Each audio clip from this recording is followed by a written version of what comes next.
TikTok, time to rock. Good evening, good morning, good afternoon to everyone who's watching from all over the world.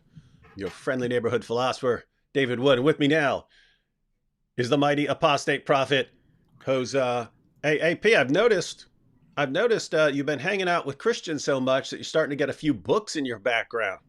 Oh yeah. I also have books now in my background because I want to be respected. I want to be, I want to be cool. That's why I also started putting books in my. And I don't read them. Like who reads books? But I have them in my background. Yeah, yeah, Makes you look and feel smart. So everyone should do that. yeah. I also added a mustache, and I have adopted a new name, which is Albert Paul. the Uh, the great the, it would be funny to call you something generic like the great scholar of books, Albert Paul. yeah, yeah. The great professor of literology. Albert Paul. All right. Well, we are here because well, Good Friday and Easter weekend are coming up here pretty soon. And hey, Pete, I don't know if you have noticed this, but I noticed this. We've talked in the past about how things change in the Muslim community over time, right? Like it's hard to have a discussion and show a Muslim what the Quran says about the Bible and have him change his mind right there. It seems to, or just to give examples, like if you go back 15 years ago and told Muslims, hey, there's a death penalty for apostasy in Islam, almost every Western Muslim you saw would say, "No, that's complete. Come on, that's ridiculous. It doesn't teach that." It was just talking about in battle. Totally. If someone leaves Islam in battle and goes and joins the other side and then comes and attacks you, that's all. That's all it means.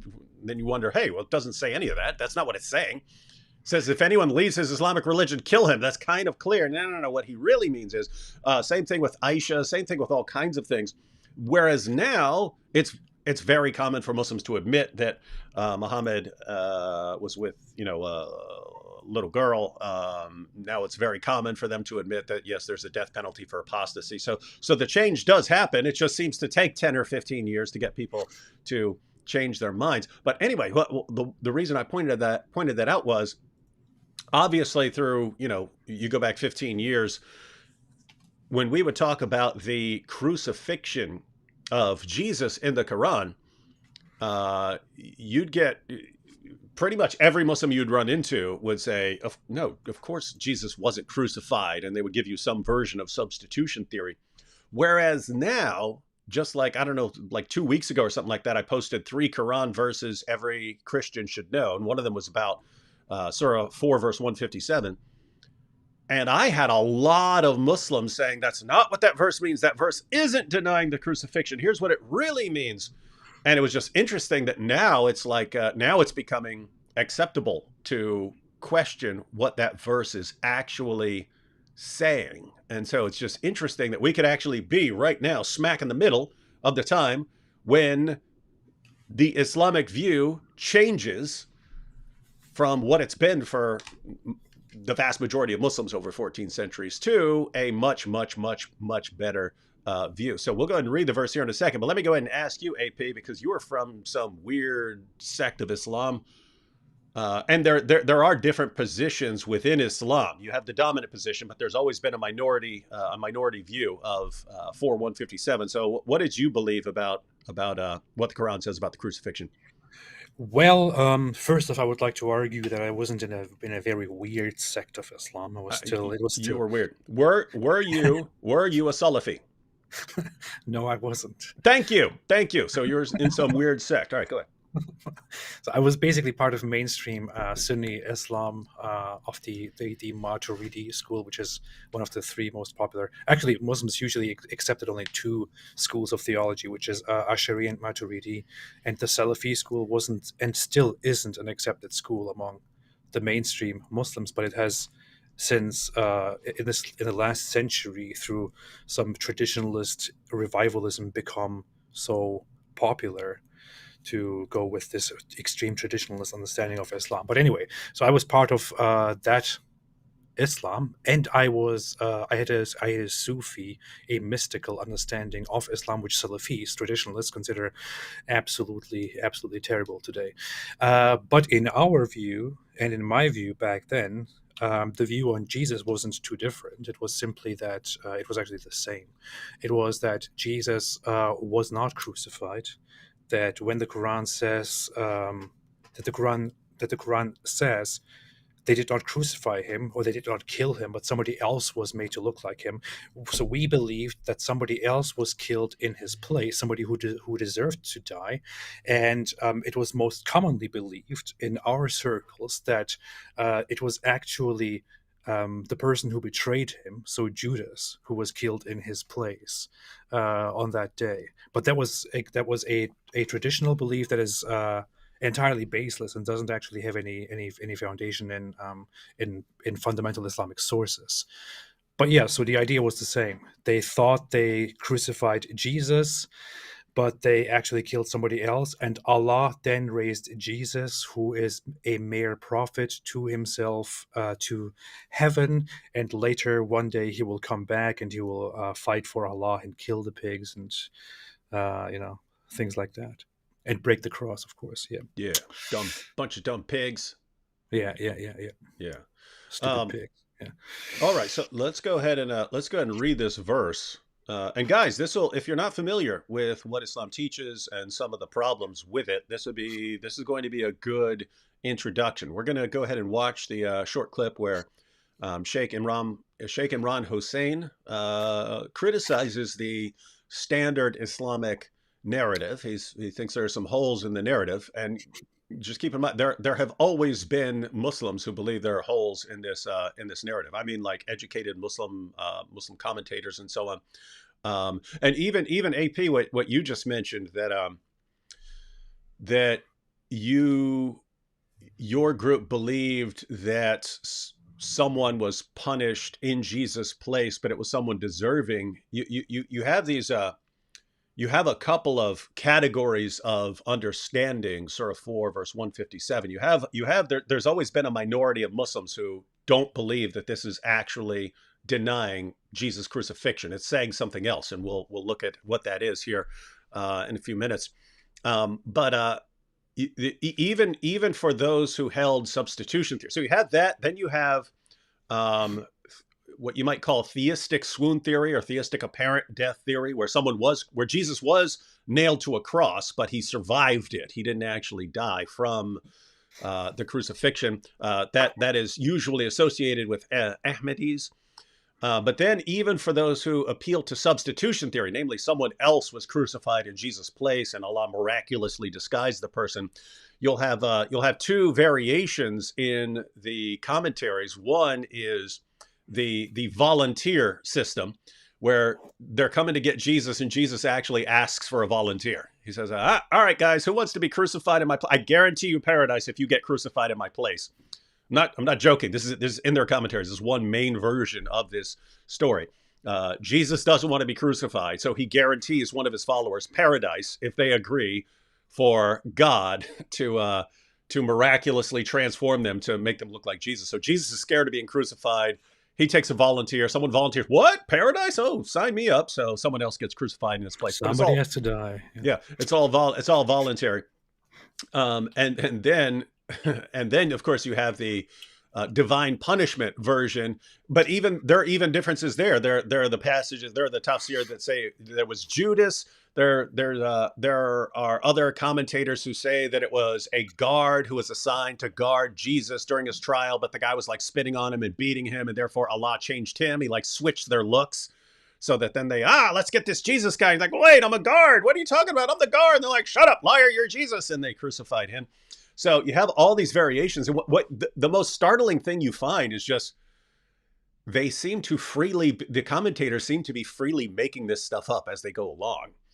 Or they're dealing with sources that we're not familiar with, but there is just not a one coherent story, whereas Muslims think there is. And it's the point here is, if you go to 10 different commentaries and they give you 10 different interpretations of that verse, you should probably be open to the idea that that verse is open to interpretation, right? That's all I'm saying. So let's go ahead and check out this verse, Surah 4, verse 157. Here are a couple different translations. So Pickthall, and because of their saying, we slew the Messiah, Jesus, son of Mary, Allah's messenger, they slew him not, nor crucified him, but it appeared so unto them. And lo, those who disagree concerning it are in doubt thereof. They have no knowledge thereof, save pursuit of a conjecture. They slew him not for certain. And we could read a bunch of these, but you get the point. I'll just read the Yusuf Ali as well. That they said in boast, they here, and now I'll just add what this is talking about, that they said in boast, this is talking about Jews who, according to the Quran, were bragging about killing the Messiah. Very strange. I've never heard. There are plenty of Jews who don't believe that Jesus was the Messiah. It's very odd to think that Jews were bragging about killing the Messiah, but that's what the Quran says here. So, best case scenario, you could say that they're mocking or something like that. That they said in boast, we killed Christ Jesus. So Christ there is Messiah Jesus, the son of Mary, the apostle of God. So they're calling him the Christ and the apostle of God. But they killed him not, nor crucified him, but so it was made to appear to them. And those who differ therein are full of doubts, with no certain knowledge, but only conjecture to follow. For of a surety they killed him not. And the next verse goes on to say that Allah raised him up, raised him to himself. So lots of puzzling features of this. And you can go to the commentaries, and the commentators have differed on basically everything in this verse. Almost like every phrase of this verse, there have been different understandings. So for instance, just to give you an example, we killed Christ Jesus, the son of Mary, the apostle of Allah. You go to the Muslim commentaries and they disagree about who is calling Jesus the apostle of Allah. So is that the Jew? Like here in Yusuf Ali, they've got quotation marks around it as if this is one quotation from the Jews who were bragging about killing the Messiah. Whereas you have other Muslims who say, no, what the Jews said is we killed Christ Jesus, the son of Mary. And then Allah says he's the apostle of Allah. So you have disagreements about almost everything on there. The main points of contention are, what does this mean by they killed him not nor crucified him? And then the other is, what does this mean? But so it was made to appear to them. What does that mean? Because that's where substitution theory is being inserted. That when the Quran says it was made to appear to them like this, that means that Allah took someone else, miraculously disguised him, and made him look like Jesus. And therefore, all beliefs about Jesus being crucified are based on Allah being this epic cosmic trickster. He did such an amazing job tricking everyone that now the vast majority of people who've ever lived and heard about Jesus believe that he was crucified, even though he wasn't. So anyway, the question is, what is this actually saying? And I'll say this, if you just read this verse, if you just read 4:157, it really looks like the Quran is denying the crucifixion of Jesus. But as we're going to see, things aren't that clear. They're a bit more unclear than I just led on. But AP,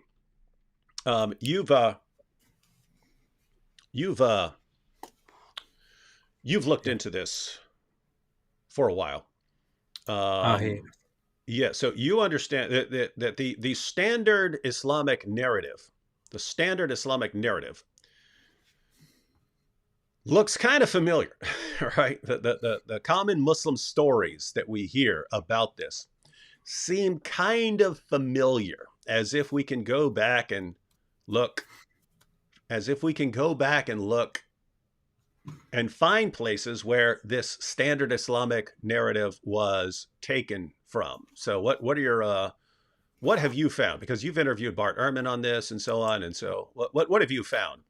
It's a topic that I really that I have been really interested in for quite a while, that I found fascinating, because you see how Islam took influence from different religious groups and myths and stories that people told about different figures, including here about Jesus. But I want to quickly say one thing before we move to that, which is I thought when I read the Quran, and even before I fully read the Quran, when I saw these verses, because they were brought up to me quite often as I was growing up.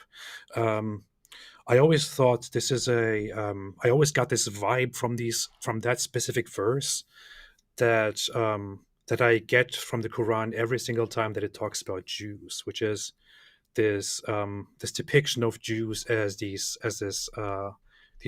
very knowingly wild opponent of terrible evil people, and always mentioned as Jews, not as specific people, but as Jews, who in this case say, "We have killed the Messiah, Jesus, son of Mary," and so you have two options here. Either they know that Jesus is actually a prophet or a messenger or a Messiah or whatever it is, and they kill him, and they are proud of that, and they mock him. They're proud of that, or they mockingly, they don't believe it, but they mockingly, seeing all the things that he does, allegedly all the miracles and things that he does, they mockingly go there and just totally brag about it. Like, haha, we killed your guy, we killed the Messiah, we killed the messenger of God. And it is put in such a way that you get this same idea, about the attitude of Jews, as you always get whenever an Islamic source mentions the Jews, that they are terrible people who just want to be here and fight Allah and do evil things to you. And every time I see this verse, I just think of the same thing. But anyway, coming to where this actually comes from. So I talked to Bart Ehrman twice about these topics, and I looked into it myself. I read quite a few sources on this, and so you mentioned that the belief that Jesus was not really crucified, but that somebody else was crucified instead of him, existed in throughout history, throughout Christian history or related history.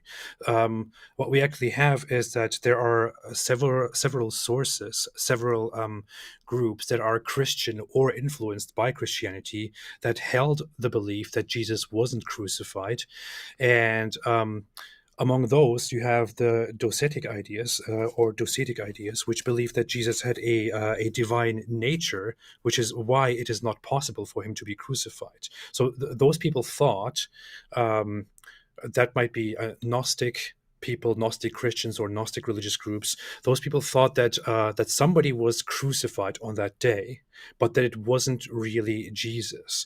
So, and the ideas there are, it was possible that a human body which represents Jesus was crucified, but it wasn't really Jesus himself, because Jesus himself cannot suffer. So there was only a body that, as soon as it felt pain, had nothing to do with Jesus anymore, because because the human body is filthy, and Jesus is completely free from being filthy. So he was separated, and he was not crucified.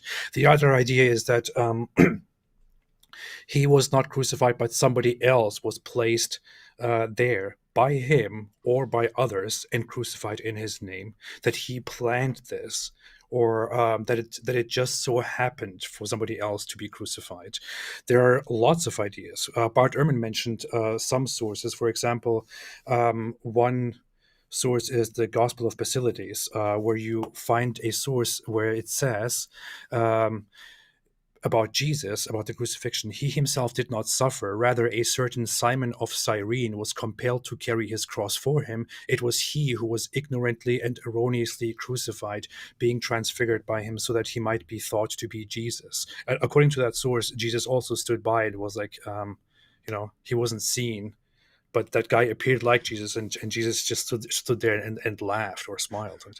Which they should have had it even better, been like, yeah, get him. Get that Jesus guy.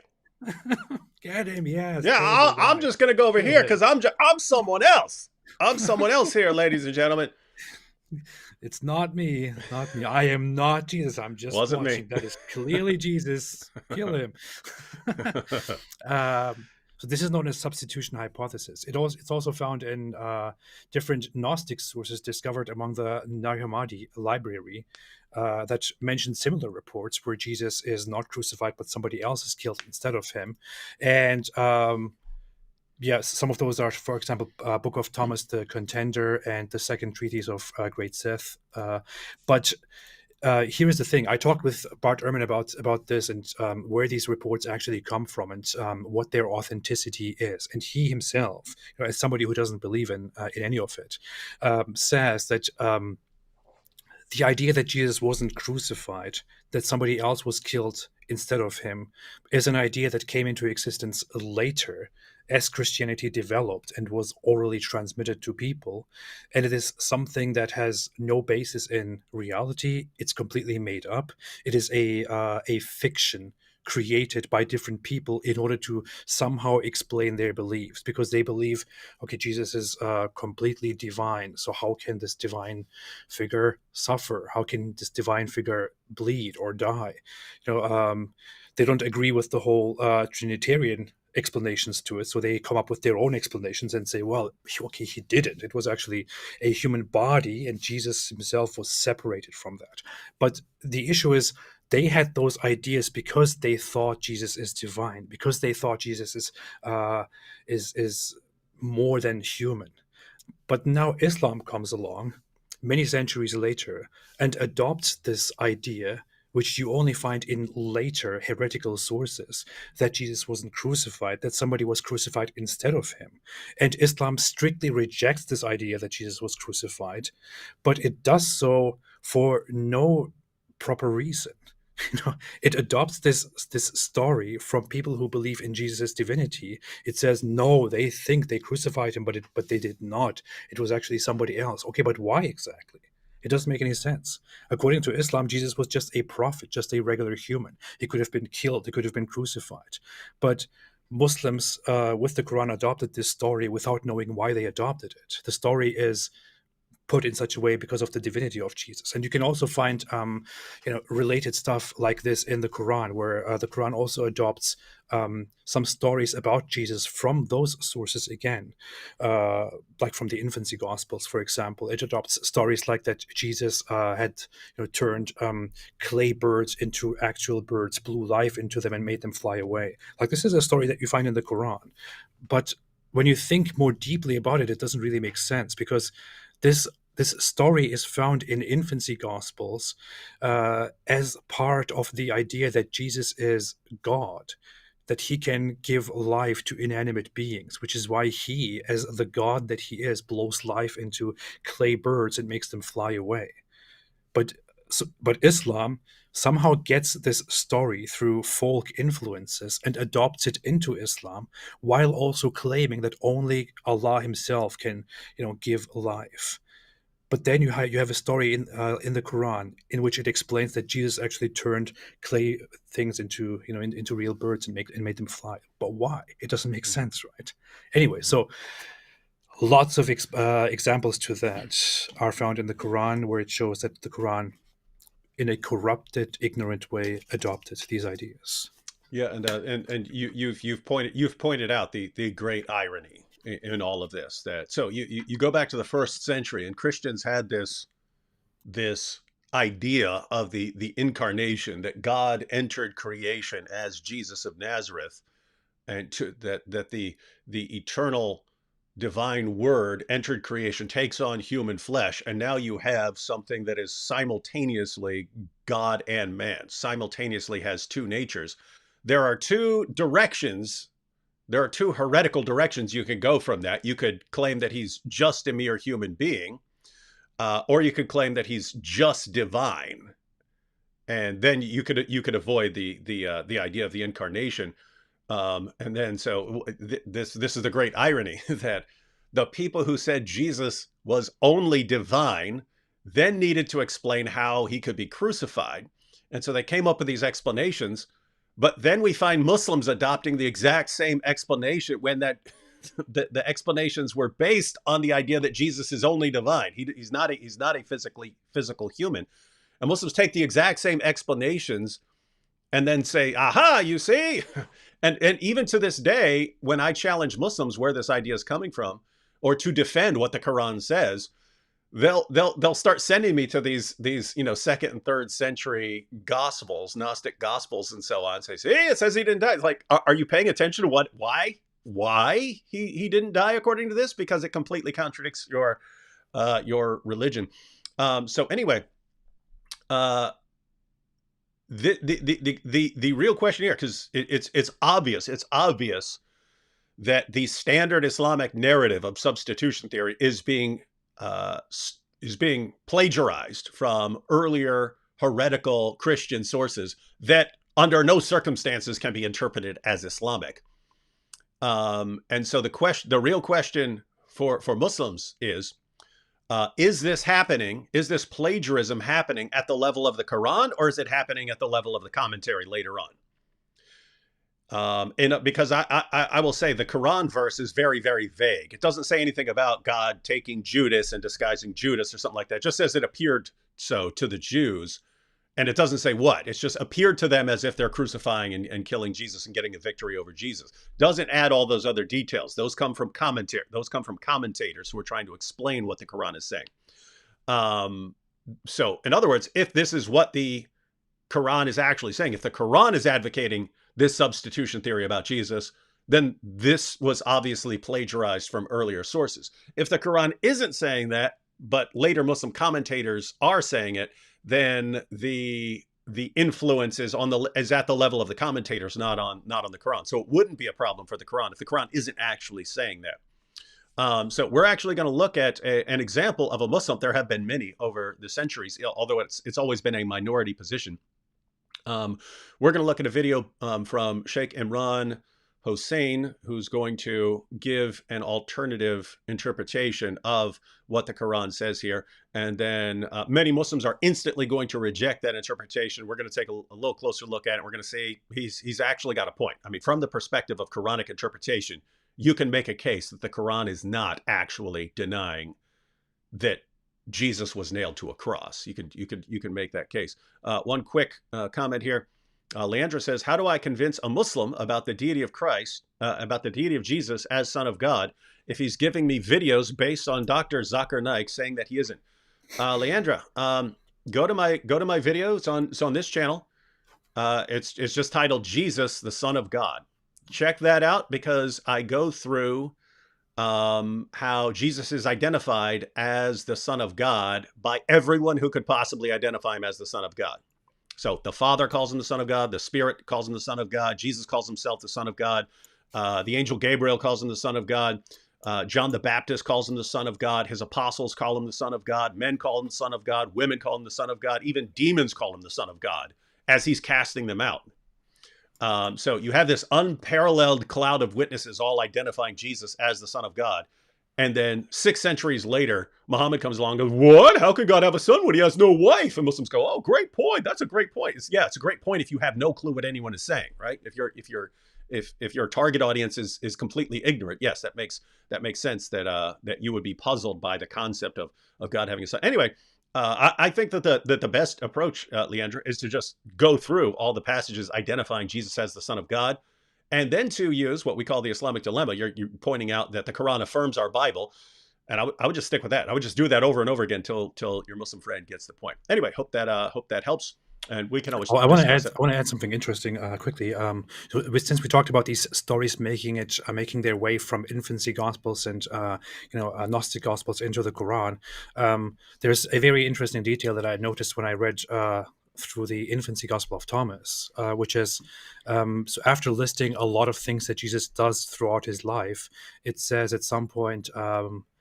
that it was said that this child was either God or an angel of God, for every word of his is a certain fact.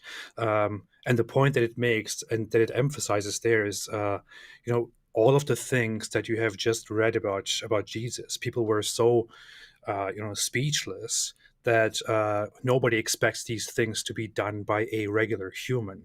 So they think this must be something above human nature. It must be God or something in between, which was, by the way, also an idea that some Christian heretical movements had. Mhm. So these sources point that out, that people in that time, back then, thought, okay, this has to be God or something like God.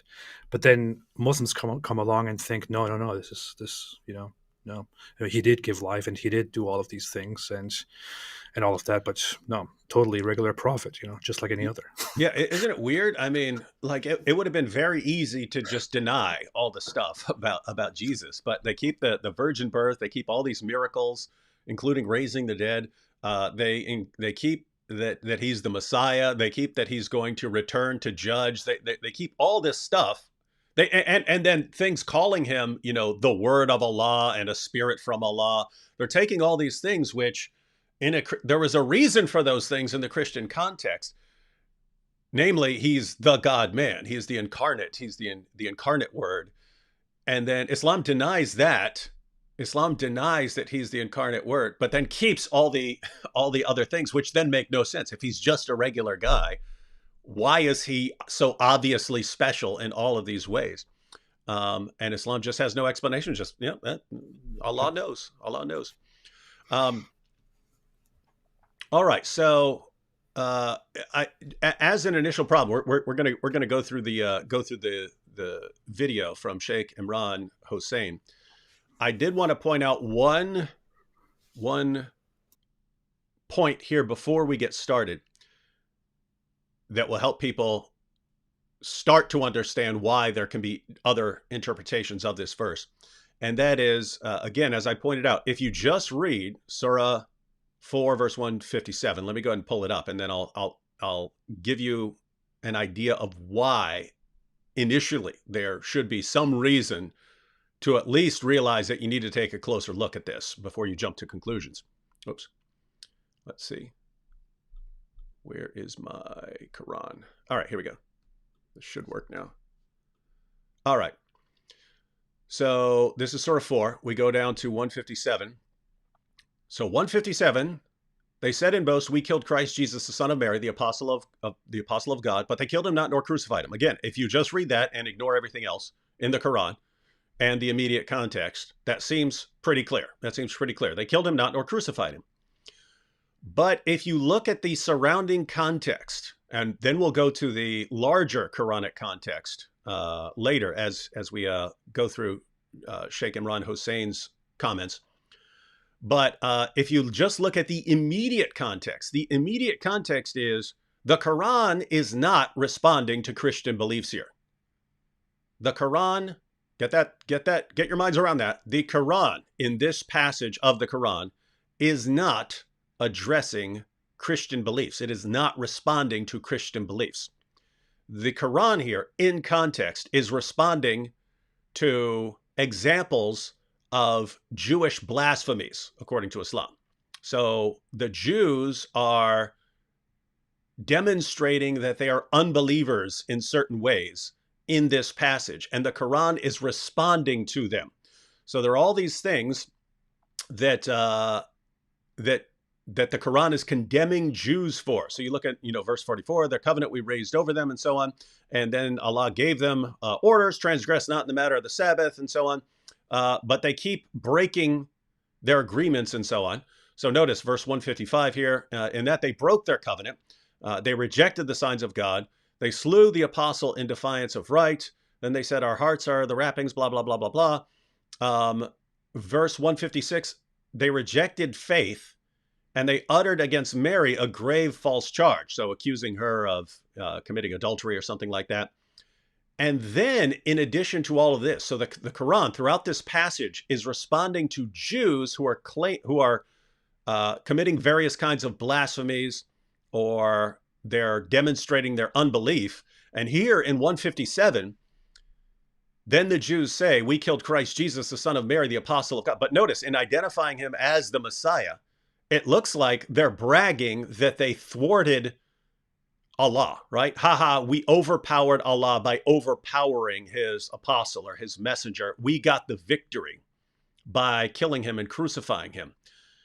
Once you understand what the Quran is talking about in this passage, namely that it's not trying to correct Christian belief here, it's trying to correct the claims of Jews who are claiming that they are winning these victories over Allah, then the question you should be asking is, I mean, obviously, before trying to understand what it's saying, it should clue you into the idea maybe we need to understand this, because just in theory, based on the passage, this could be correcting Christian beliefs, because Christians think that Jesus was crucified and the Quran is somehow jumping in there and correcting them.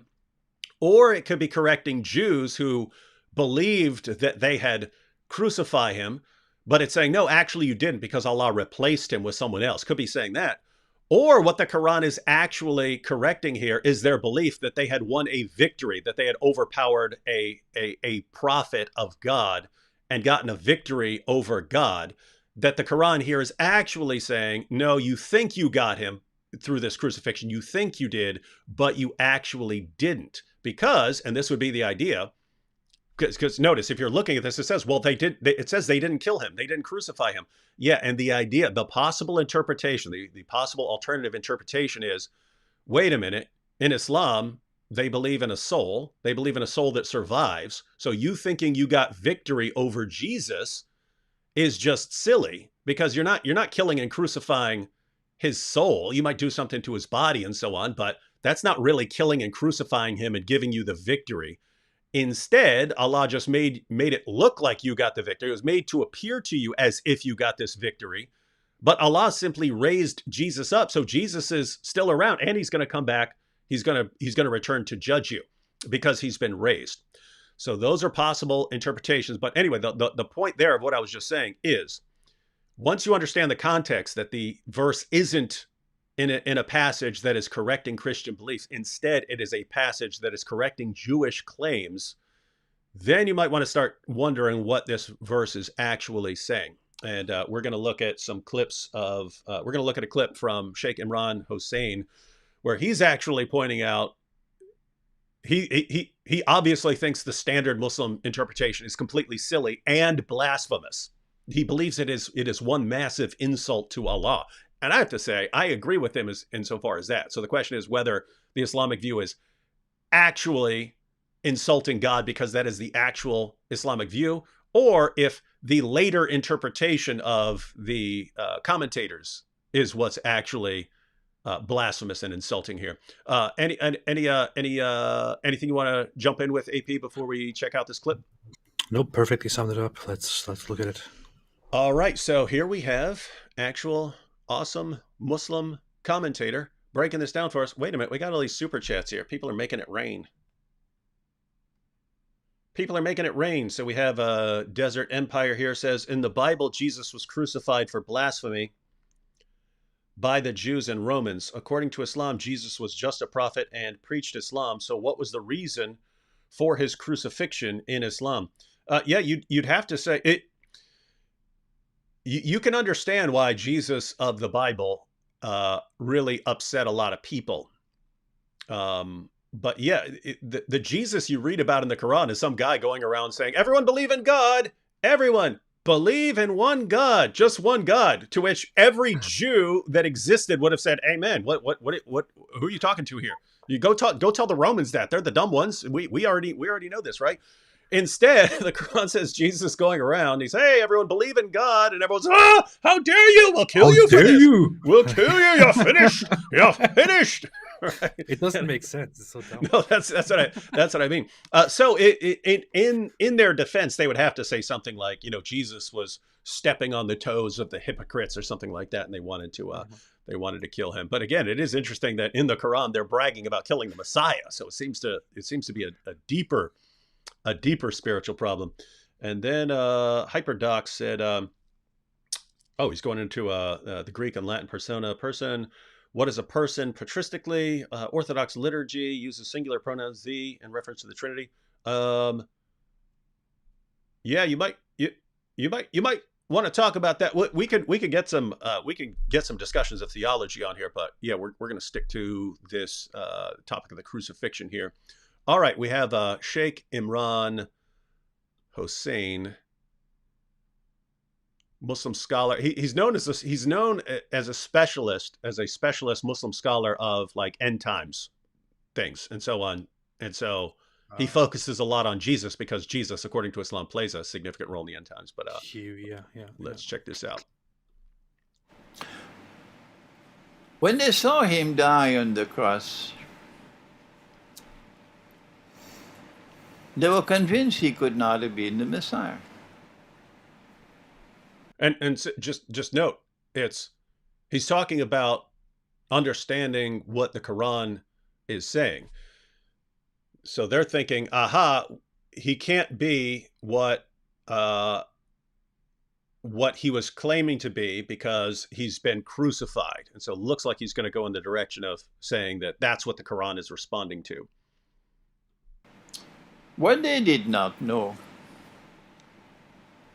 was that Allah made it appear to them that he was crucified. What's the definition of crucifixion? It is that you should die by hanging on the cross. What? This is actually very important to everything else he's saying, and if you miss this, you won't understand his actual position. But he's defining crucifixion and death in a specific way.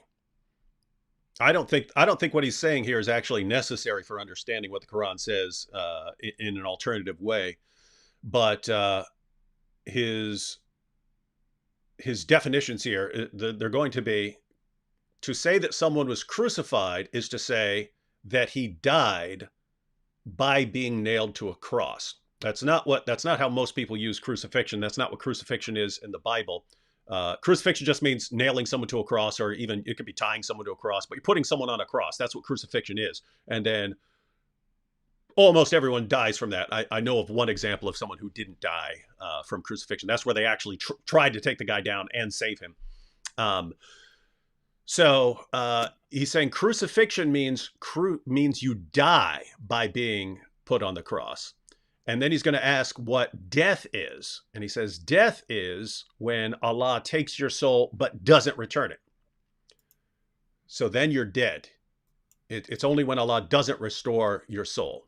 But he believes Allah can take your soul away from your body. Allah can take your soul away so that your body's there and has no soul, in which case it's biologically dead. But then Allah can return that soul, and then you're raised up.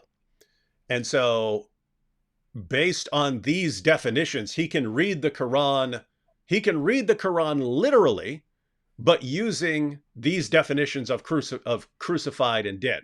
So they killed him not means they didn't kill him in a way that Allah took away his soul and didn't return it.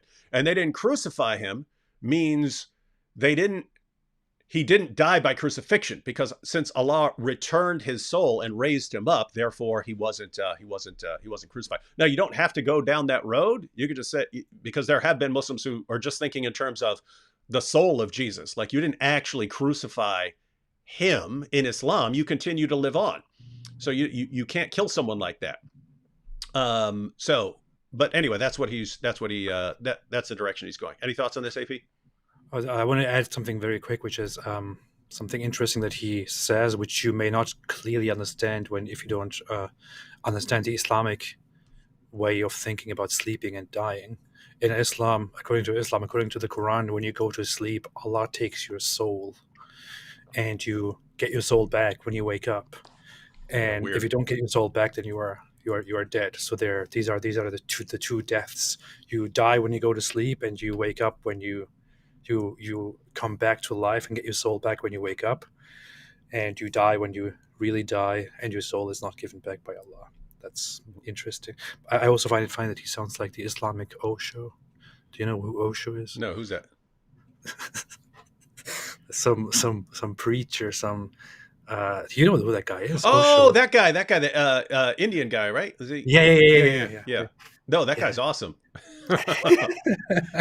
Anyway, yeah. That guy's hilarious. No, I actually like this guy. I mean, at first it sounds weird and stuff like this, but when he starts going, "Let me warn you," I was like, okay, this guy's kind of cool. Yeah. All right, shake and run. Here we go. Now he's going to break down what death means. But guys, just make sure you understand these two concepts that he's going to use, or the rest of what he says does not make sense. And if you miss it when you're watching this, then later on you won't understand what he's saying. So crucifixion means you die by being put on the cross. And die means Allah did not return your soul. And so you need those, because those are those are the meanings that he's going to use in the Quran to reject the standard Islamic narrative. On the cross. What is the definition of death? Answer. The definition of death is that Allah should send the angel to take the soul and not return it. Allah sends an angel to take the soul and doesn't return it. So if the soul was returned, you didn't die in the Islamic sense that he is referring to here. And so you put those together, you've got his basic understanding. Was Jesus put on a cross? Yes. Did he die by that? Well, maybe in the sense most of us would use, but not in the special Islamic sense that he's talking about here, where death means Allah did not restore your soul to you. And so he's going to interpret it in light of that. Anything, AP, before I continue this clip? I find it too comedic, the way he talks and the gaps he leaves behind. Stop being so judgmental.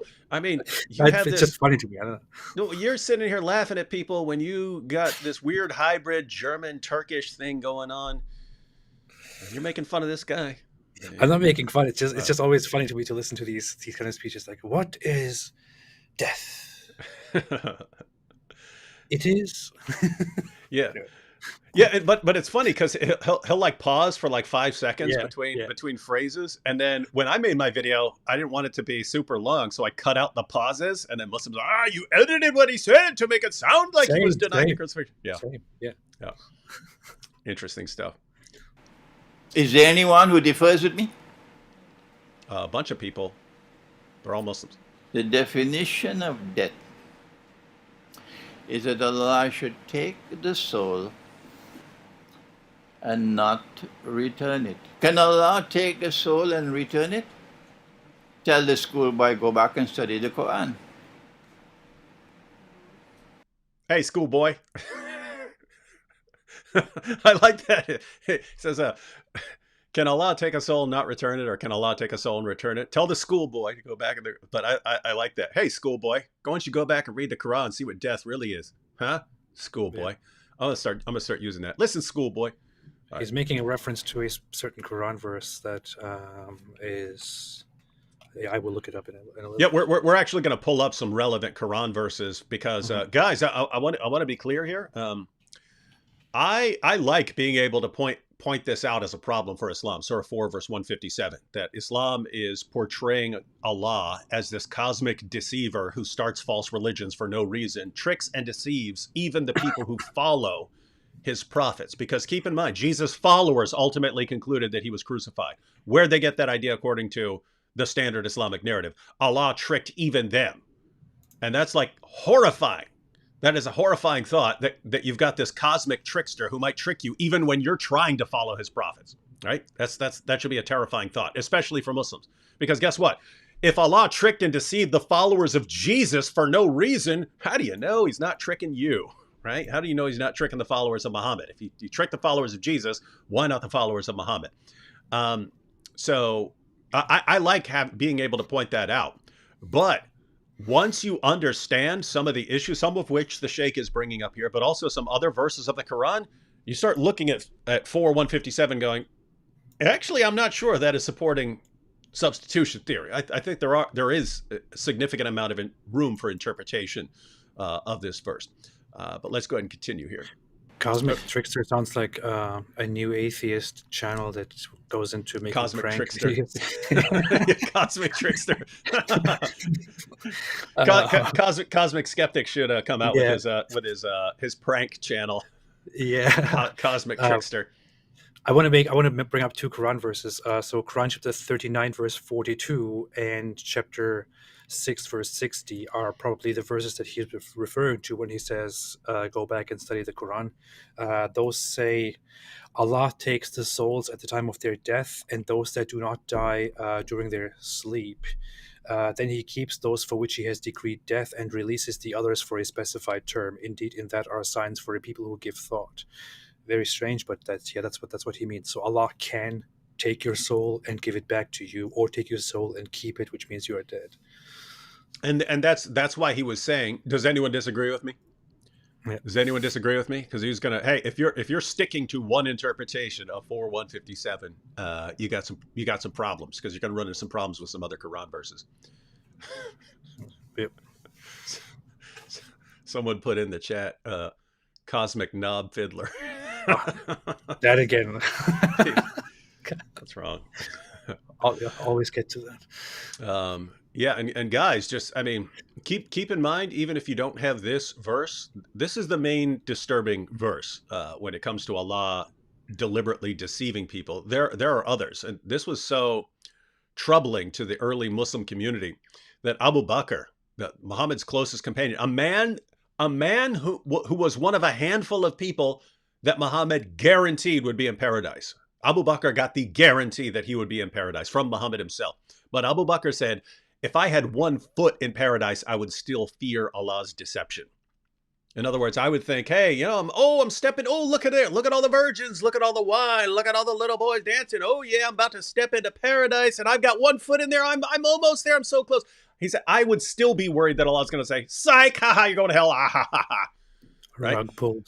Yeah. So, guys, there are consequences of your theological views, especially if you're viewing Allah as this cosmic trickster. So I would say to Muslims, guys, if there is a serious alternative explanation of this that doesn't portray your God as like Loki, basically. I mean, that's what Allah sounds like when you say things like this. He's like Loki, right? Remember, Loki in the disguises himself in the movies and stuff, can make him look like that. That's what Allah sounds like. But he's doing it to other people. I'll trick you. I'll make you look like this, and I'll make you look like that. Pretty creepy stuff. That's funny. I never thought about that. Loki is actually in the Norse mythology thought to be the mischievous brother among the gods who just does terrible things and can't be relied upon. Yeah. He's a deceiver. And Allah could be compared to that in a sense. Hey, that's weird, because if Allah is the God of mischief, and the Quran says what you have to do to mischief makers, I don't know. Anyway, so. Here we go. Then what did Allah do to make it appear that He died? Let me warn you.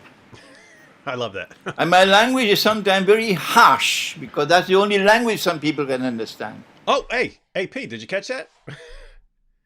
He said, let me warn you. Hang on, let's go back, because this is very important. Let me warn you.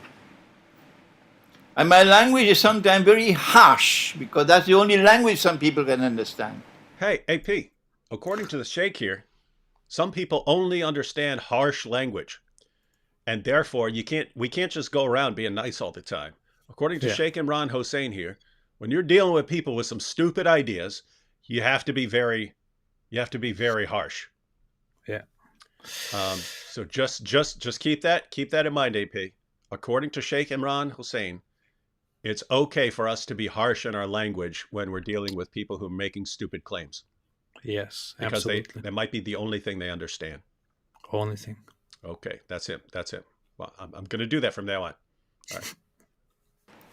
Don't come with this nonsense, because it is not only pathetic nonsense, it is absolutely sinful to say that Allah, wa na'udhu billah min hadha, Allah calls someone else to take the appearance of Nabi Isa alayhi salam, and that innocent man, innocent because he never claimed to be the Messiah, he was crucified.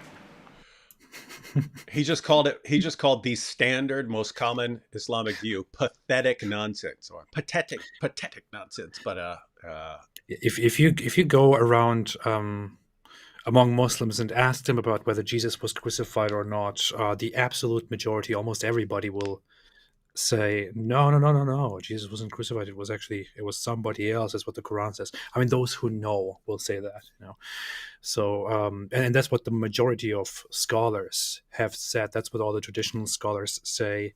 So and he just called it pathetic, and he said that's sinful. That's Pathetic nonsense. And you and he's gonna go on here, but I mean, he's got a point, right? Like, I mean, listen, guys, think about what he's saying. Guys, you're gonna stand before Allah and say, aha, great job, Allah, tricking all these Christians into believing Jesus died on the cross by taking that other guy who didn't do what Jesus did and making sure he was crucified. Great job punishing someone else for Jesus. And notice he actually explained, he calls it injustice, right?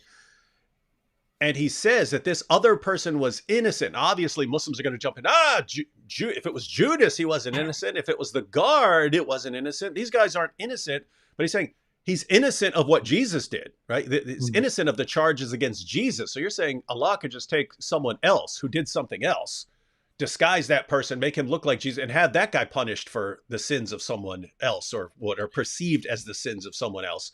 That person can be put at a person's legal trial.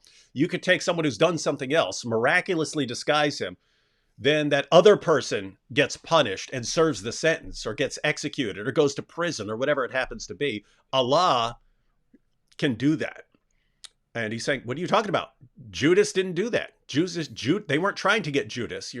You're saying that Allah did this? So anyway, this is interesting stuff. That's a very interesting perspective to look at it from, to say, even if that person was guilty who died, he wasn't guilty of what Jesus was being supposedly crucified for. And that really matters here, because we're talking about justice. We're talking about the justice of Allah here. But it's funny. I mean, it makes sense what he says. But the issue is, I think in the end, I would argue that he is the one who makes sense, because the Quran doesn't make sense. He's trying to make sense of it, but we'll see. Yeah. And yeah, it is. I mean, it is interesting that you can, he regards this as like blasphemous nonsense to be attributing this sort of thing to Allah. But I mean, think about this, because the standard Islamic, notice Muslims have a massive problem with the idea of Jesus dying for your sins. How can Jesus die for your sins? Okay, what's your explanation? Oh, well, Judas died for Jesus. Like, wait, what? I thought you guys had a, and it was Allah. It was Allah doing it. Wait, so Allah made sure that someone else was punished in Jesus' place, but you guys have a problem with substitutionary atonement, right? So it's, anyway, it seems incoherent to me. Quick comment here. One Way Apologetic says, God bless David, and I'm still praying for you, AP. Let me answer. Let me answer on behalf of AP. Yes. How? Hey, I'm an atheist. I don't believe in God. Shut up with your prayers. Stupid Christian, stop it. Just stop it. You're finished. You're finished, boy. No, thank you. I appreciate it.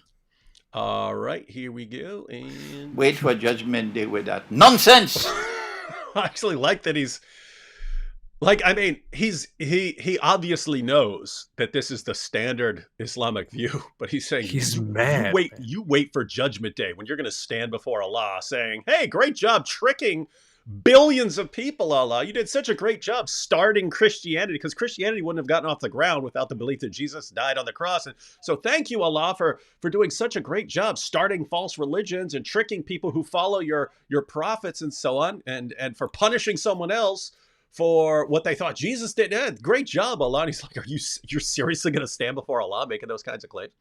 Interesting. Allah is the best prankster, best comedian, the best of pranksters. We should start translating planners like that and saying, since the actual word involves deception, we start saying Allah is the best of pranksters. Yeah. Guys, don't let me forget that. Don't let me forget that. I always blurt things out that are worthy of videos, or at least something else at some point, and I always forget them. We should make a sketch where a Muslim dies and stands before Allah, and then he's like, hey, you were my number one prankster, favorite comedian. I try to be as good, but I can't. You tricked them all, Allah. You tricked them all. You truly are the best of tricksters.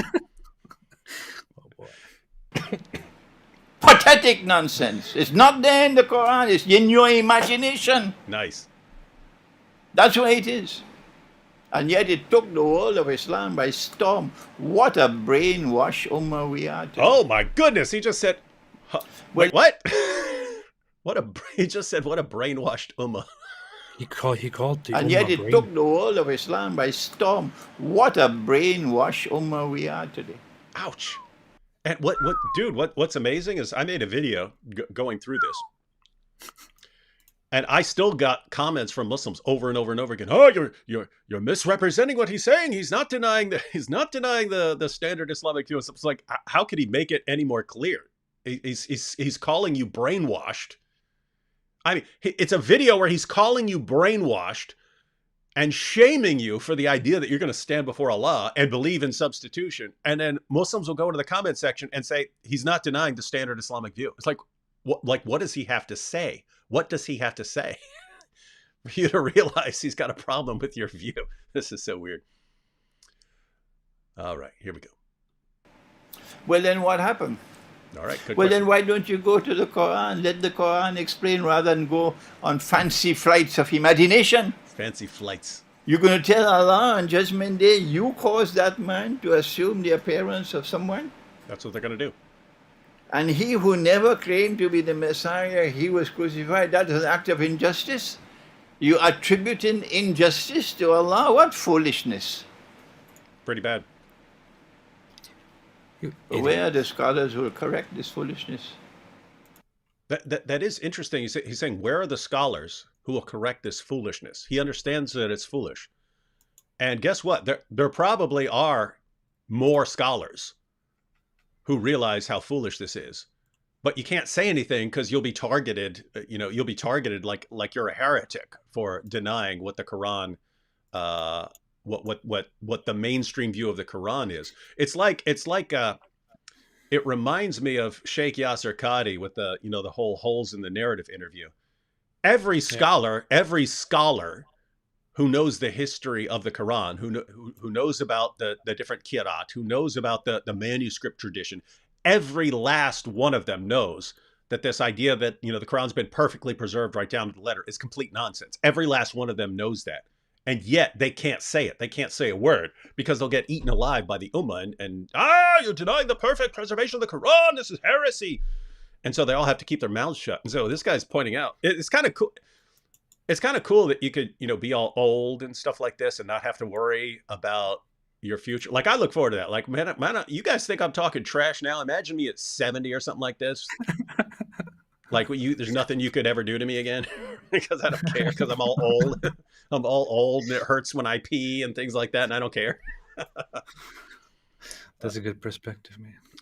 I love how angry he is. I love how really genuinely angry he is, and he's shaking as he's like, "It's nonsense." Yeah, yeah. I mean, think about this. From his perspective, you've got the entire Ummah running around accusing Allah of being this divine deceiver, this divine trickster. Who, you don't know what to believe. If Allah can trick people for no reason into thinking that Jesus is crucified, and even his followers can be tricked by this. How do you know anything that's going on right now? How do you know we're even live streaming right now and Allah's just not tricking you guys into thinking that D Wood and AP and Imran Hussein are all in this are all in this live stream you're watching right now? And maybe Allah's tricking you about all of us and we're not here. Maybe I'm in Antarctica right now and Allah's just tricking you into you don't know what to believe if you believe in this cosmic trickster. He recognizes, guys, this is nonsense. And it's shame on him, shame on you for saying this. It's funny because we talked about this quite often in the past. We made live streams. We talked about the issue of what it entails to believe that Allah actually made somebody else appear like Jesus. And we pointed out, you very often pointed out how people are actually basically with a straight face, with belief, saying that Allah has deceived people and thereby created a false religion which he complains in the Quran. And so this is a huge problem, and Muslims should look at themselves and realize this. And he goes basically from the same angle here, but just saying This is not what we believe. We have been brainwashed. That's why we believe this. This is wrong. It's nonsense. That's not what the Quran says. So we are very much going from that very same idea that this implies that Allah is a deceiver and he's unjust, and Muslims have to change their view. Hussein here says link or title of the original video. Hussein, I put that in the description box, so you can. I think the full lecture is he goes into like end time stuff and so on a lot with Jesus, but I think the full lecture is like an hour and 15 minutes. But that's in the description box if you wanna check that out. If you go to the description box, you see the link. Yeah. All right, so let's see this. That's why I have to be so forceful in my language. Let me warn you. Allah took his soul. Allah took his soul. They thought he was dead. See, now he's breaking it down very, very simple on what happened. So Allah took his soul. Let me back up here because he gives a breakdown of his view. Allah took his soul. They thought he was dead. They thought he was dead in the full sense of his soul not being returned, according to him. Allah took his soul. Mm-hmm. They thought he was dead. They thought. They took down the body. Took down the body. So Jesus was on the cross. They put the body in the cave. Put the body in the cave. So he's buried. They sealed the cave. Sealed the cave. Allah returned the soul. Allah returned the soul. Resurrection. As simple as that. Simple as that. Nobody knew that the soul was returned. Nobody. Well, some people knew. His followers did. And Allah raised him. And Allah raised him. But let me warn you one more time. In case you guys didn't understand me the first time when I warned you. Here it goes. We're almost done. It's only a few more seconds. If you stick with this theory of substitution, you are going to be in a pathetic state on Judgment Day. Let me warn you one more time. Uh-huh. This is a simple explanation from the Quran. Uh-huh. And so, he did not die. He didn't die. And you know what's funny? Because I went through this entire clip in my video discussing this. And I actually got comments from Muslims. Look, he said right there in the end, he didn't die. You see? So he is sticking with the standard Islamic picture. It's like, how did you watch anything, guys? Did you guys watch anything that this man just said? So yeah, what's the Sheikh actually saying there? What's he actually saying? It's pretty straightforward. When he says he didn't die, again, he's going back to his original definitions that he applied. Death means Allah took away your soul but didn't return it. Or he sent the angels to take your soul and didn't return it. If Allah takes your soul when you're on the cross, and then they bury you and so on, and then he returns your soul, you didn't actually die. You didn't actually die. And so he says that's what the Quran is actually saying here. And you don't need all of this stuff about God tricking and deceiving people for no reason into thinking that Jesus died. And I would lay this down as a kind of rule. If you have multiple interpretations available to you, and one turns your God into the Islamic version of Loki, you should probably go with a different interpretation. But for some reason, our Muslim friends, nope, that's the only interpretation that is acceptable. If it doesn't involve Allah being a great deceiver, we do not want that interpretation. That's weird stuff, right? Here is the issue that I have with this. When you look at the verse, chapter 4, verse 157, and you go into the wording of the verse, you see that it's explicitly says that they say they killed him. Then it says in Arabic, وَمَا قَتُلُهُ, so they did not kill him, and وَمَا ثَلَبُهُ, so they did not crucify him. That's what it says here in the wording in Arabic in this verse. Mm-hmm. But it was made to appear to them so. Yeah, and this is where some of those other verses that are relevant actually come into play? Because I mentioned I don't think you have to go exactly with his Mhm. ideas about all of this, but let me pull up a couple more verses here, because again, same principle. The overarching principle, as far as I'm looking at this, is as you just pointed out. If you're looking at the verse sounds like it's clearly denying Mhm. Jesus' death and even his crucifixion, like he wasn't even crucified. So it's not just that he didn't die; it's that he wasn't nailed to a cross. Um, if you look at the surrounding context, start saying, okay, well, this isn't addressing Christian beliefs. This is addressing Jewish claims, and the Jewish claim was that they had somehow gotten victory over Jesus or something like that. And so, could that be what the Quran is denying? And then, once you look at some more Quran verses, then a couple other possibilities start coming into focus. So let's go through a few here. This is the Shakir translation here of several verses. But you have verses like 355, and when Allah said, O Isa, I'm going to terminate the period of your stay on earth and cause you to ascend unto me and purify you of those who disbelieve and make those who follow you above those who disbelieve to the day of resurrection. I normally quote this to show that Allah is promising to protect the followers of Jesus until the day of resurrection, which doesn't make sense if you think the Apostle Paul came in there right afterwards and corrupted everything. Doesn't make sense if you ever, because notice Allah is going to protect them until the day of resurrection. That's a long time, right? Mhm. But you could look at the beginning of this verse. I'm going to terminate the period of your stay on earth. You could find translation which translate this as you're going to die, right? Because that's the normal usage.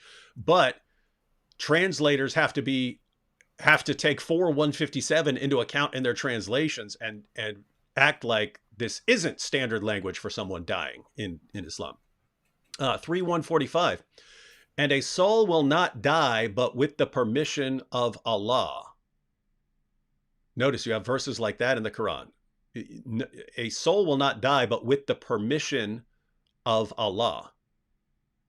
And so notice, if according to the Quran, nothing dies, a soul doesn't die but with Allah's permission, then when you say, ha ha, I thwarted Allah by killing Jesus, no, you didn't. What are you talking about? What are you talking about? This is part of Allah's plan. Look at 3:169. Very important here. 3:169. Reckon not those who are killed in Allah's way as dead. They are alive. Very important verse, ladies and gentlemen, for understanding. If you wanted to interpret 4:157 in some light other than the standard Islamic narrative, hey, if you're killed for Allah, which Jesus was, don't say they're dead, they're alive. So did you actually, if you think you killed someone like Muhammad or Jesus or anyone according to Islam, did you actually kill them? No, you didn't. They're alive. 5:117. This is Jesus talking. He says, and I did not say to them anything except what you did enjoin me. Serve Allah, my Lord and your Lord, and I was a witness of them so long as I was among them. But when thou didst cause me to die, thou wert the watcher over them, and thou art witness of all things. This is Jesus speaking to Allah. And notice there Jesus talks about dying. So a Muslim would have to interpret this in light of Surah 4, verse 157, and say this is after Jesus returns. So Jesus was taken to Allah. Then he's going to return later, judge the world, die, and they would have to say, that's what this death is talking about. It's talking about even after that. But if you just read this verse without thinking that 4:157 denies Jesus' death and crucifixion, you would just think that this is talking about Jesus' death on the cross. And then, of course, another very important one, 8:17. This is talking about Muslims who kill people in battle. Look at what Allah says. You did not slay them, but it was Allah who slew them. Think about what he's saying there.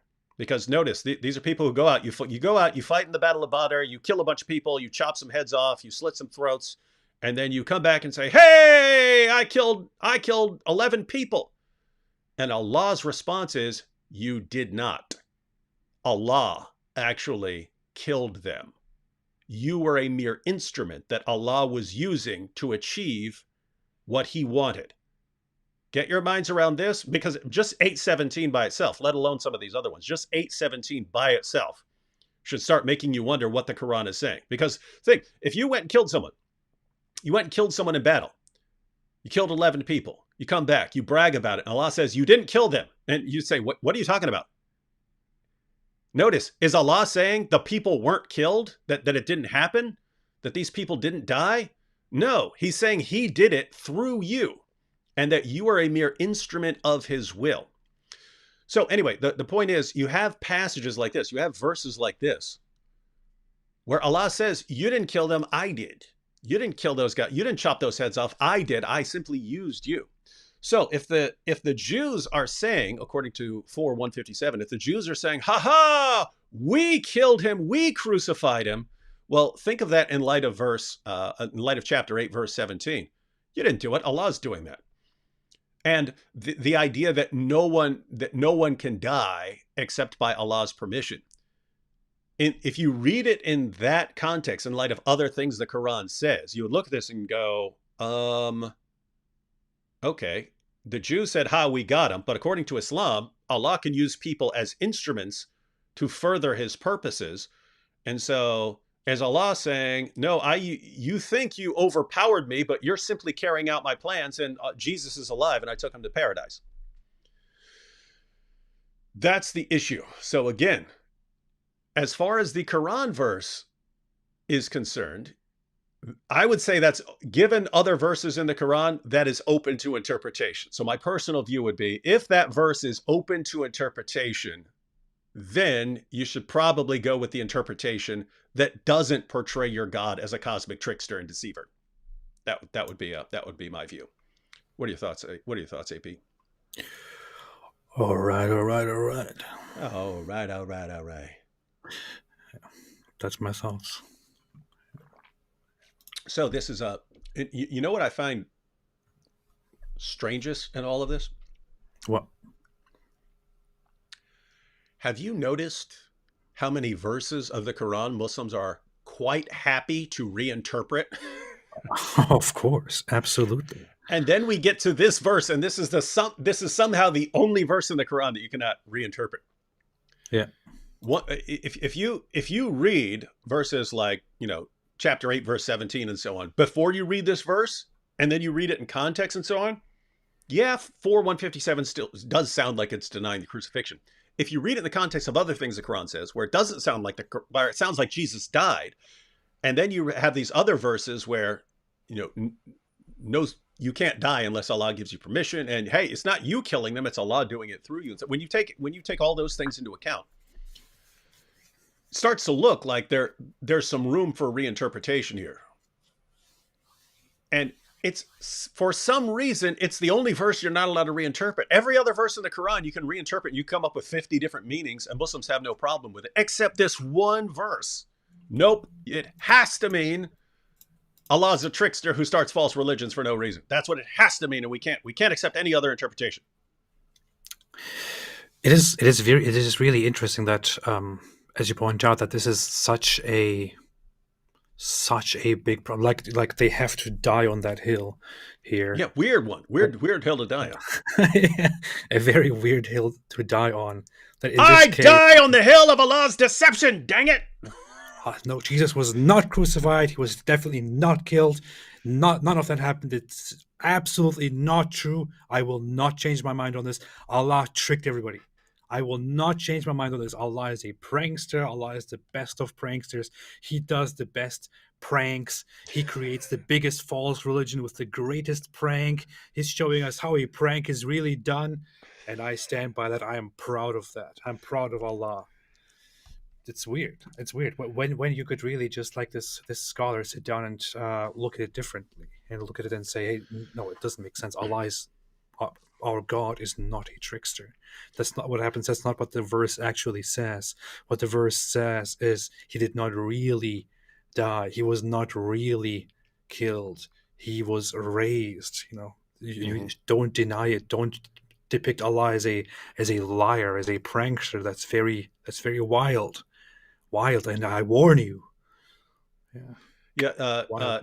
Dawa over Dunya here says, Allah says it was made to appear so. How does that mean Allah is the one who made it appear so? Yes, to be clear, Dawa over Dunya. We're not the ones saying, yes, if you just read the verse, it is not clear who's doing what. That's the point. The verse is hopelessly unclear, right? Who's doing what? We already said, you don't read the verse and say, oh yeah, Allah took Judas and disguised him, made him look like Jesus, so on. You don't get that. Hopeless. We're saying the standard Islamic view is that Allah miraculously disguised someone. Again, either a volunteer, someone volunteered, I'll do it, Jesus, I'll be crucified in your place. And Jesus, oh, I'm so scared of crucifixion. I'll do it for you in your place, Jesus. So you have the Muslim commentaries that portray Jesus as a coward who lets someone else die in his place. Notice, completely reversing the gospel.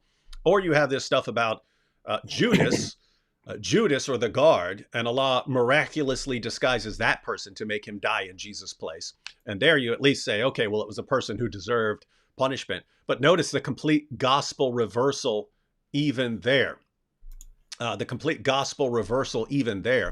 That you have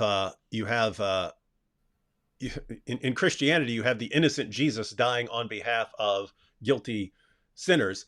And then the standard Islamic interpretation flips it and makes it the guilty Judas died on behalf of the innocent Jesus. Complete reversal of the gospel.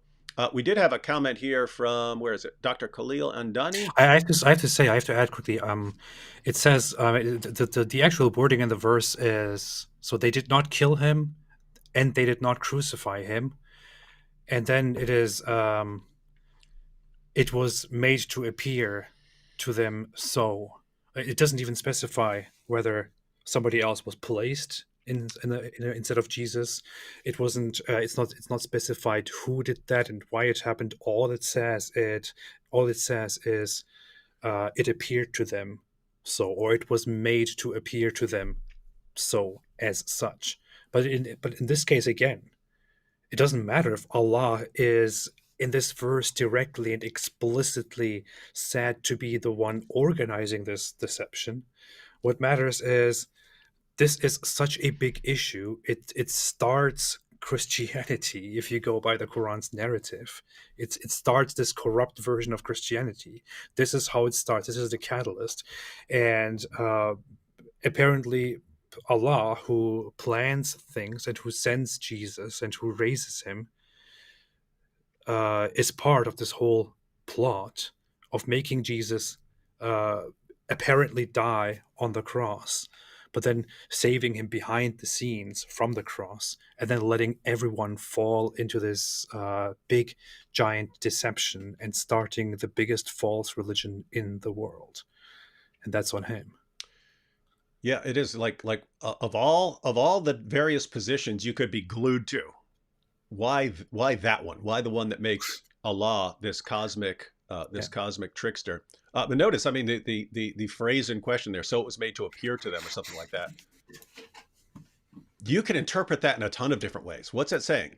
That someone else was made to appear like Jesus, and that's how Allah made it appear to them?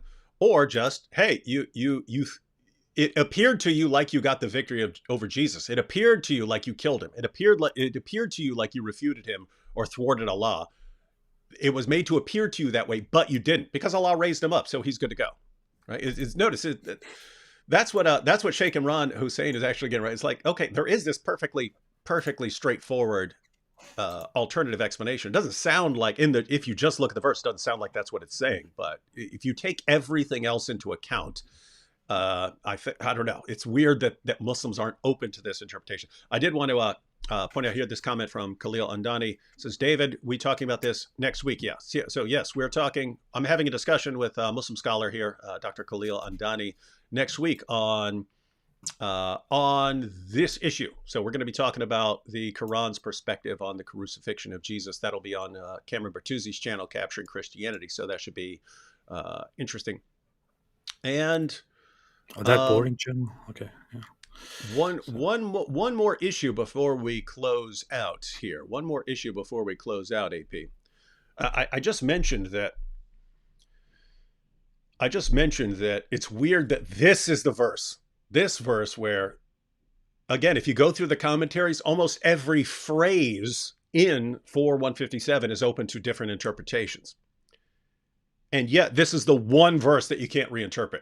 And if you go to the tafsirs, they don't agree on much of anything. They don't agree on whether the substitution was voluntary or involuntary, or if it was involuntary, who was it, or if it was voluntary, who was it. They disagree on almost everything.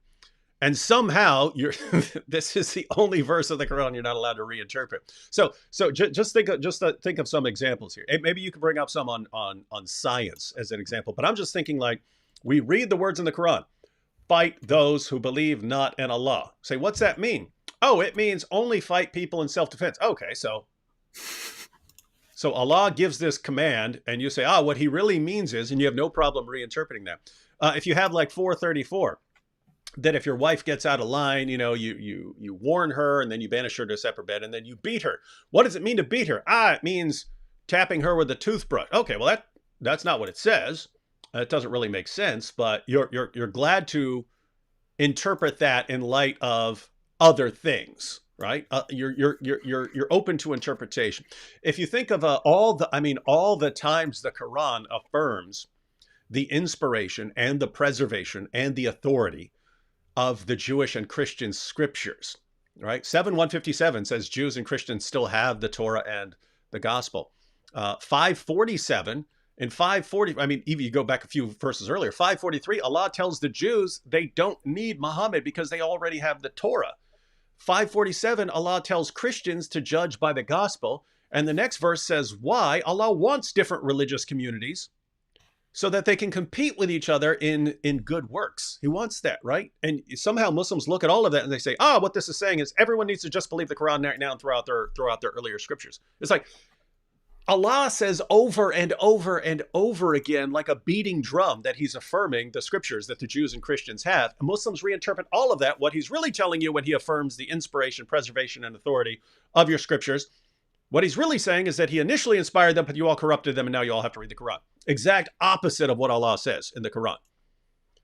And they're happy to reinterpret all of that, no matter how clear.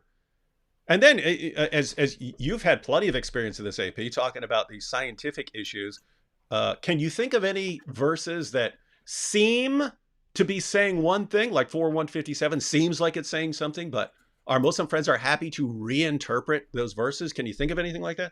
Yeah, can I think of anything?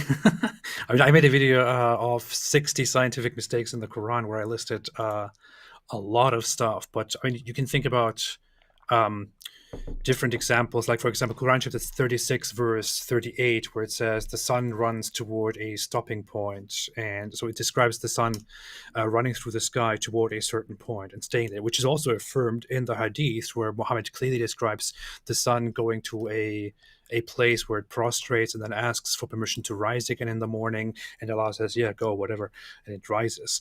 And whenever this is brought up, Muslims reinterpret this, because obviously if you read it as it is, it sounds completely idiotic and wrong with all the knowledge that we have nowadays about the natural world. So they are happy to reinterpret this in order for this to make sense. You look at different verses, like let's say the one about Allah creating the stars as an adornment and throwing them at rebellious devils. There are many wild interpretations of what that exactly means and how we are completely misunderstanding that.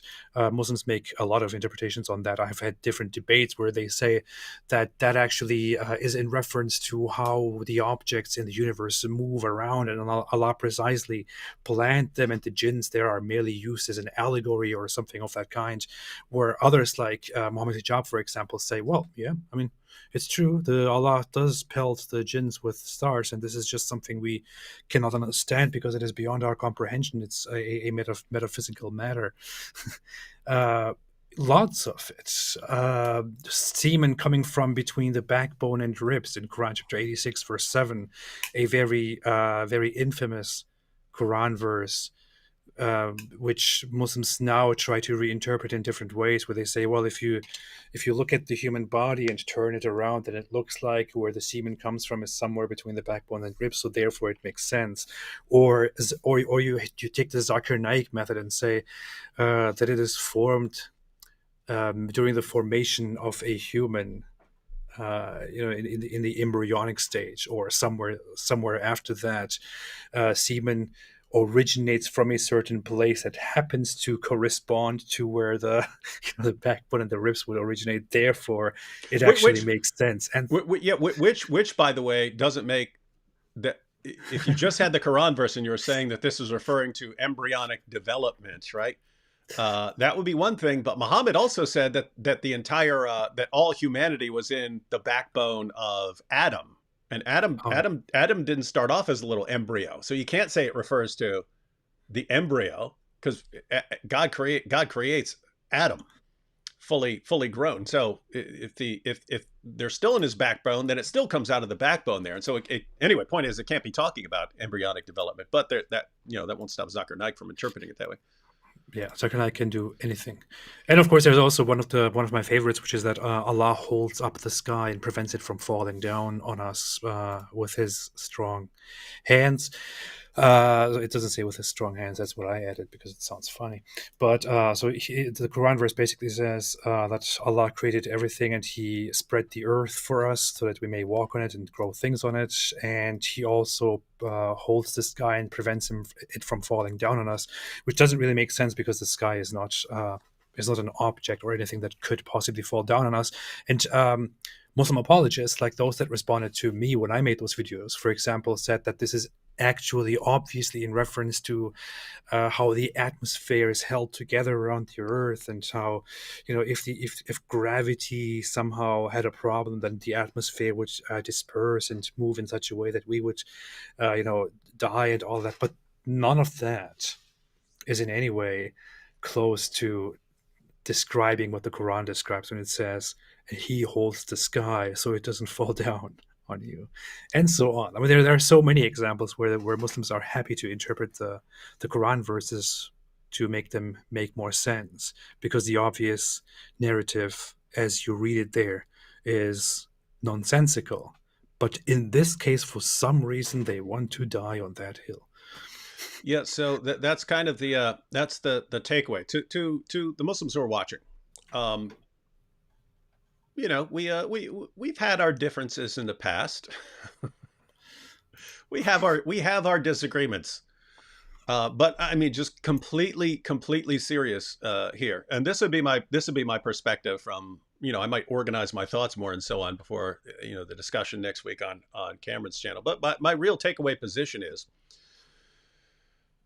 if you have a Quran verse that is open to multiple interpretations, especially when you consider what the rest of the Quran says, you should probably go with the interpretation that doesn't portray your God as this cosmic trickster who deceives people for no reason.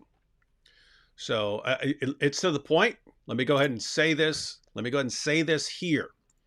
If by some weird series of events I were to become a Muslim at some point, right? In other words, if the Da'is were to convince me, if they were to insult me into agreeing with them, because that seems to be the strategy. We'll just insult you until you agree with us.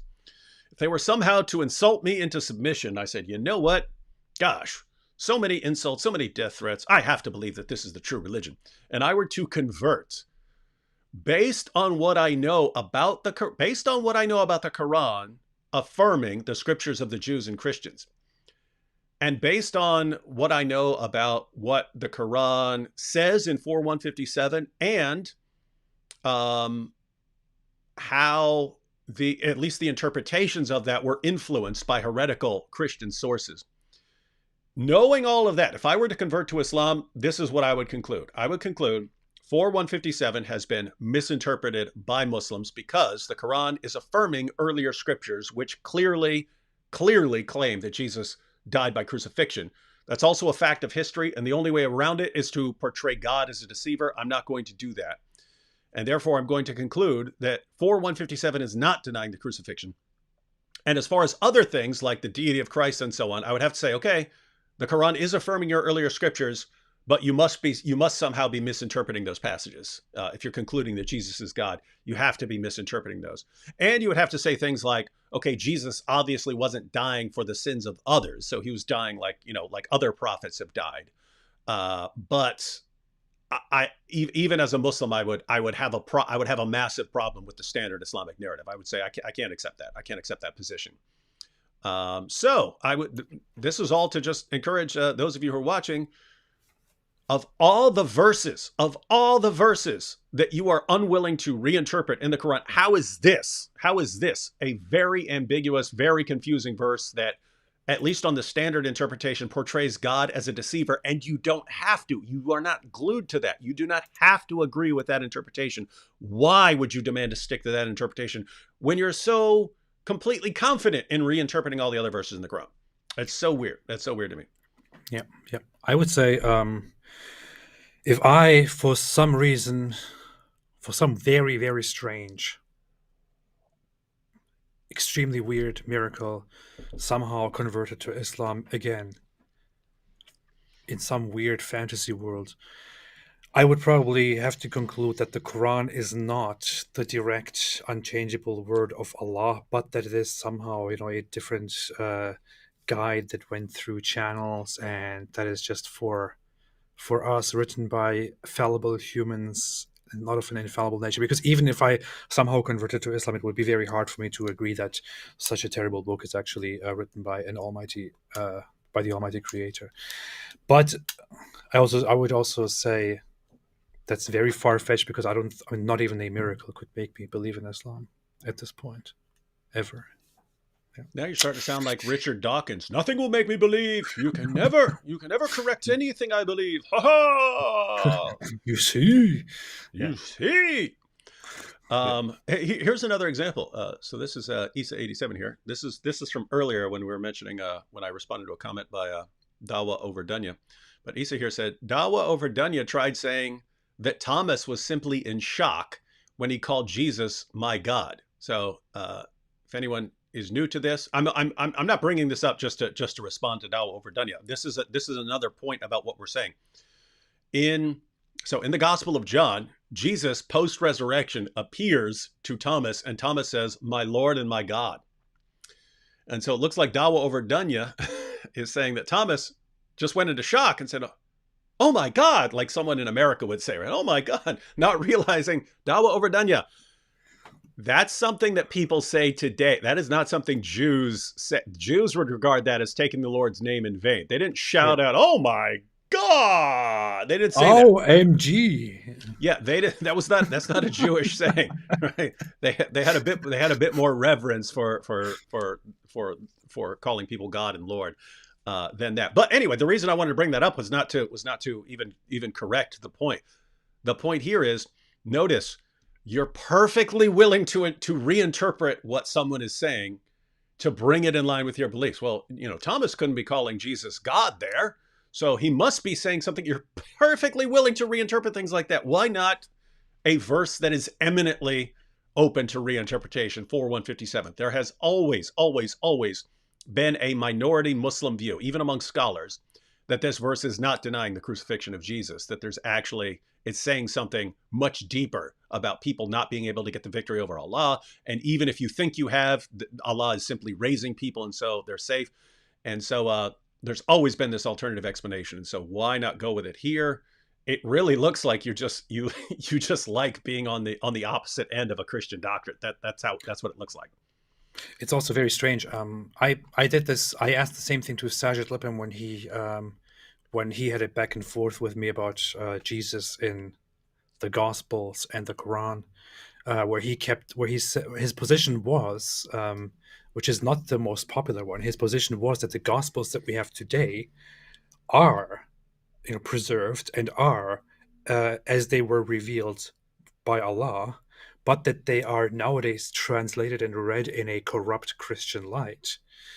But he was sticking to the idea that they are authentic Gospels, and for some reason he was trying to argue that things in the Gospel of John are taken out of context or wrong, and that the Gospel of John actually makes perfect sense, and that Jesus is not divine and not the Son of God according to the Gospel of John. And I just thought, why in the world would you ever attempt to recognize the Gospel of John from an Islamic point of view Mhm. as an authentic scripture by Allah, and then somehow try to play with it and twist it? I mean, every line in that gospel refutes Islam. Yeah, and that's just the position that Allah has put people in. All right, we're gonna close out here in a second. Someone get a dollar super chat ready. Someone just put a dollar in the super chat because earlier. Oh, there we go.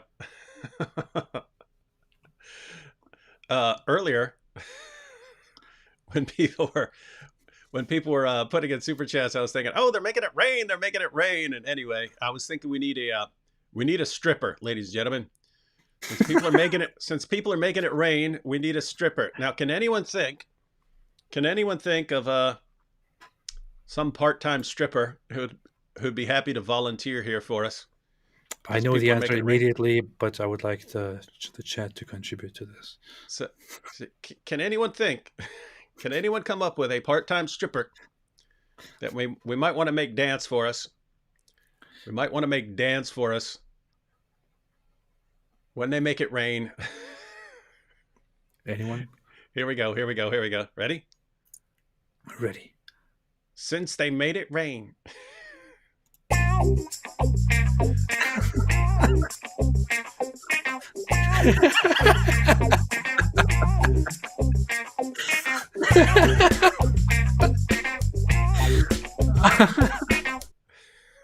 Classic. Wow, that's good. You should use it every single time now. Yeah, we should do that. And I don't think I want to do that every single super chat, but I might want to use it every show to get some super chats. Hyperdoc said, I'll strip if you answer that question from earlier. What question from earlier?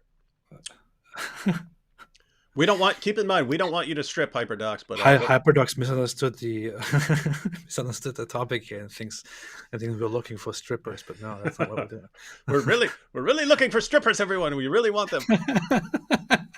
We already got a stripper. Part-time stripper, Mohammed Hijab. Yeah. And then we had so how many lies are there in the Quran, and which one is the most obvious, and how much these interpretations differ from some centuries ago? Yeah, this is there are lots of different interpretations of this verse because there are lots of things in the verse that are confusing, and so yep, just an ongoing issue. And notice this is a situation where we're trying to help. I'm actually legitimately trying to help here. I think you should be open to other interpretations of 4:157 in light of the historical evidence, in light of what your theology requires if you go with certain interpretations, and even look at scholars like Sheikh Imran Hussein, who, guys, you are believing in some really weird stuff here. You need to stop. And I agree. You need to stop with the stop calling God a cosmic deceiver. Stop it. Stop it. Get some help. You should play that video. You know that video by is that Michael Jordan? Yeah, the Michael Jordan video where he says, "Stop it, get some help." Yeah. Anyway. All right, ladies and gentlemen. Well, that's what we wanted to cover here. We were going to cover a video which I think is going to be the most epic live stream in history on your channel yesterday. Things didn't work out because you can never trust an atheist to be reliable with anything. But unless something goes horribly wrong, we'll get back to that on AP's channel this coming Saturday. So guys, you don't want to miss this. I'm not joking. I'm not exaggerating. I think this is going to be one of the most epic live streams in history. Very powerful. So you want to check that out. That will be happening on my channel on the weekend. Yes. And Gotta be pretty, pretty, pretty, pretty, pretty, pretty, pretty awesome. You'll be ashamed of yourself forever if you miss it. So keep that in mind It's when gonna you're be deciding what to pretty do next pretty Saturday. good. All right, everyone. Pretty good. Yeah. Any last final concluding thought for everyone, AP? All right. No, my final thoughts are always none of this makes sense. Stay away from Islam. And I'll just say, in addition to that, stop accusing God of being a cosmic deceiver. Get a better theology. Hope that helps. Stop it. Get some help. Get some help.